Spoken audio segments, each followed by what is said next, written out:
Il y a eu une étude de fait sur le lycée qui a montré qu'on avait quand même beaucoup d'élèves par classe qui étaient des jeunes aidants.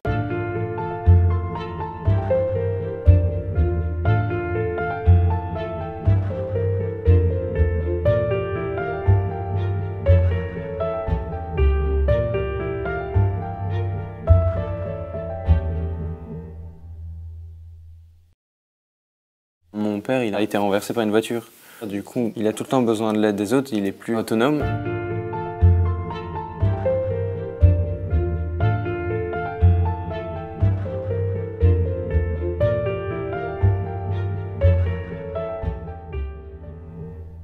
Dès que je rentre, il faut que je m'occupe de mon frère, donner ses médicaments, lui préparer à manger. Ma mère, elle a besoin d'aide, elle est vite fatiguée. Quand on me dit t'as un exo de maths où tu dois aller faire les courses avec ta mère, bon bah je vais faire les courses avec ma mère quoi. C'est même pas un choix, c'est une évidence. Un jeune aidant, c'est un enfant ou un adolescent qui s'occupe au quotidien d'un proche parent malade ou en situation de handicap. On a une première estimation qui s'appelle Adocare. C'est sur un échantillon de 6000 lycéens. C'est pas tout à fait terminé, mais les résultats liminaires, eux, interrogent. Sur 1448 lycéens, 17,1% se disent jeunes aidants. Dans une salle de classe de lycée, ça représenterait 4 élèves par classe. Sachant que, bien sûr, il y a des jeunes qui commencent à être aidants bien plus tôt, déjà à l'école primaire ou au collège. On est probablement au-delà du nombre de 1 500 000 jeunes aidants en France. J'en parle pas. Personne n'est au courant. Ils savent que ma mère est en fauteuil parce qu'il y en a certains qui l'ont déjà vu, mais je leur dis pas que je l'aide. J'ai l'impression qu'ils vont pas comprendre en fait. Je ne parle à aucun de mes professeurs, je crois qu'il n'y en a aucun qui est au courant de ma situation familiale. Ça ne me surprend pas parce que, en tant qu'enseignante, je n'ai jamais entendu un élève me dire voilà, madame, moi à la maison, j'aide ma famille, j'aide mon frère, ma sœur. Voilà. Ça, je n'ai jamais entendu en plus de 20 ans de carrière. À l'école, on a envie de se fondre dans la masse. On ne veut pas se faire remarquer, à attirer l'attention sur quelque chose de personnel. C'est pas forcément quelque chose qui me gêne, c'est juste que voilà, ça fait partie de mon intimité. Après, suivant les endroits, c'est plus ou moins assumé. Mais dans des endroits où tu tournes beaucoup sur des codes, sur des marques, sur des choses comme ça, c'est impossible d'avouer ça. Le fait de ne pas parler de leur situation les invisibilise aux yeux de la société, aux yeux du personnel de l'éducation nationale. Il y a des enfants, on a appris qui avaient des responsabilités très importantes et qui ont maintenu leur scolarité comme ils pouvaient, mais à quel prix, quoi? À quel prix? On ne l'a jamais su parce qu'ils étaient silencieux. C'est pas forcément la maladie, hein, ça peut être aussi s'occuper à la maison, d'aller chercher les frères et sœurs, de faire à manger, de faire tout ça. Et en fait, on n'a pas de moyen de reconnaître ces jeunes-là. Ils aimeraient être caméléons comme tout le monde, que ça leur colle pas à la peau, mais à la fois, ils peuvent pas faire comme si ils avaient pas cette situation. Ma sœur est handicapée. Ma maman, elle a une maladie, c'est un truc dans son cerveau. On ne peut pas arriver dans une salle de classe quand on est élève et laisser son quotidien à l'extérieur, quoi. Des fois, quand je suis en cours, j'ai toujours mon esprit ailleurs un petit peu, on peut dire ça. Je suis là, je fais ça, faut que je fasse. Je rentre, je fais ça. Il y a toujours un petit moment où je repense à tout ce qui se passe à la maison. Une journée d'école, c'est toujours quand même un moment long, compliqué. C'est de la tension, c'est de la concentration. Donc on doit pouvoir se détendre. Parfois, on ne le trouve pas forcément à la maison. Riwan va nous dire « Occupe-toi de moi, je sais pas quoi faire. Je m'ennuie, je vais faire quelque chose, je vais faire ça. »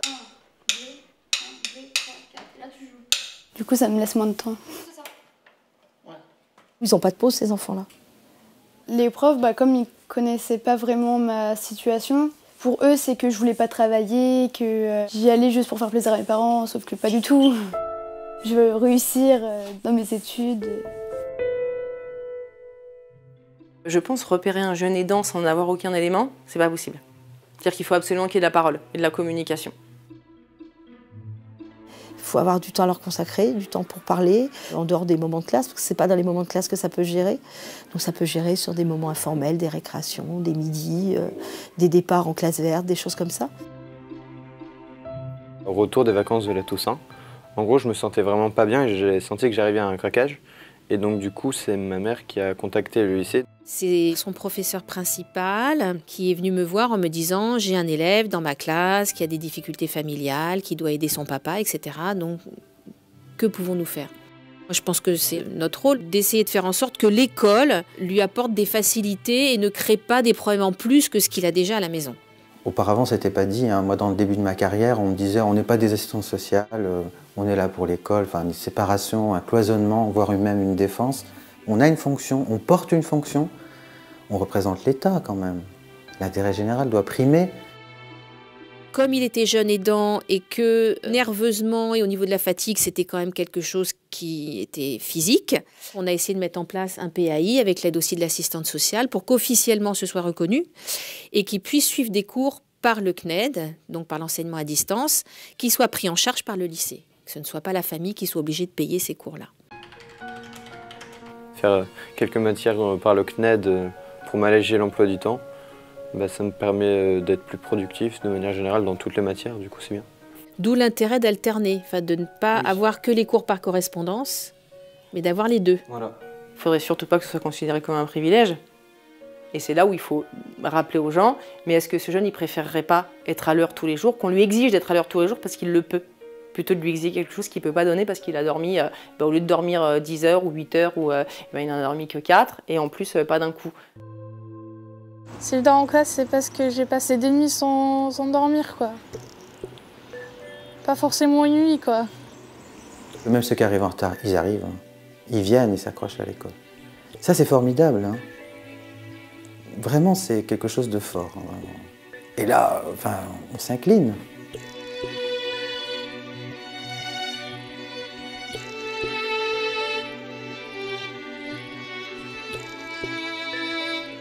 Quand on a connaissance de certaines situations, même si on n'a pas besoin d'avoir tout le détail, mais ça permet d'être sensibilisé et puis d'adapter, pas forcément son enseignement, quoique, mais en tout cas d'adapter sa posture de professeur et puis d'être un peu plus bienveillant. Voilà, ou si un enfant se repose sur sa table, de le laisser faire. On peut aussi avoir cette tolérance-là, alors qu'on ne la tolérera pas des autres, mais d'un enfant dont on sait que là, à un moment donné, il est tellement épuisé qu'il se couche sur sa table, on peut le laisser faire, pourquoi pas. Quand on est trop préoccupé ou trop fatigué, on ne peut pas travailler correctement, et au bout d'un moment, on ne peut même pas aider correctement. Donc tant pis, même s'il a moins appris à ce moment-là, moins fait d'exercice, c'est pas grave. Il rattrapera plus tard, il rattrapera autrement, et il apprend, il prend d'autres choses. Alors, les activités pratiquées. Il y a des jeunes aidants qui accompagnent un parent jusqu'en fin de vie. C'est une réalité aussi.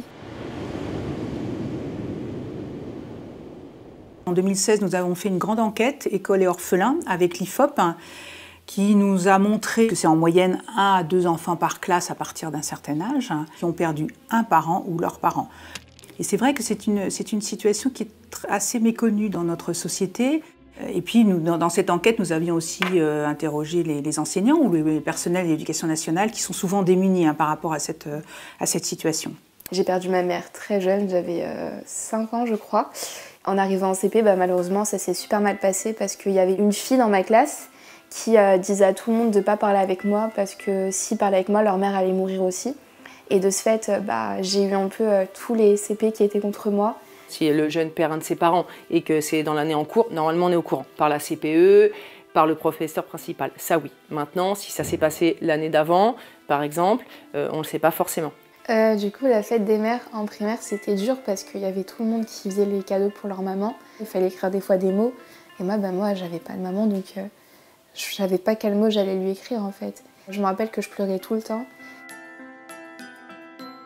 J'ai pu être maladroite aussi parce que pas savoir et puis à gaffer, quoi. Ça peut être quel est le métier de ton père. En général, on fait une bourde une fois, quoi. Puis après, on ajuste ces questions. Et puis maintenant, donc, j'invite mes élèves à me dire ce qui est important pour eux. Indiquez-moi ce qu'il est important pour moi de savoir. Mais ça, c'est pareil, ce sont les jeunes qui me l'ont appris. J'avais une période où j'allais plus bien du tout. J'ai eu un mini décrochage scolaire. Pendant peut-être un mois, j'arrivais plus à suivre les cours. Et du coup, j'en avais parlé avec une copine et ma copine est allée voir notre prof principale. C'était ma prof de français et elle était vraiment super sympa et elle m'a vraiment aidée à avoir confiance en moi. Et je me suis retrouvée carrément en prépa alors que j'y pensais même pas quand j'étais au lycée. Avec tout ce qu'elle m'a donné, ça m'a vraiment aidée à ne plus baser simplement mon identité sur la petite orpheline, quoi. Et vraiment, elle m'a permis de devenir moi, en fait. Elle m'a vraiment aidée. Oui. Au même titre qu'on a besoin des médecins pour soigner les gens, on a besoin des enseignants pour pouvoir accompagner les jeunes dans cette construction-là, vers cette société-là, qui est plus une société du soin. Ils font partie, ils sont un maillon de cette chaîne qui fait qu'on construit quelque chose d'un petit peu plus solidaire vis-à-vis de cette jeunesse.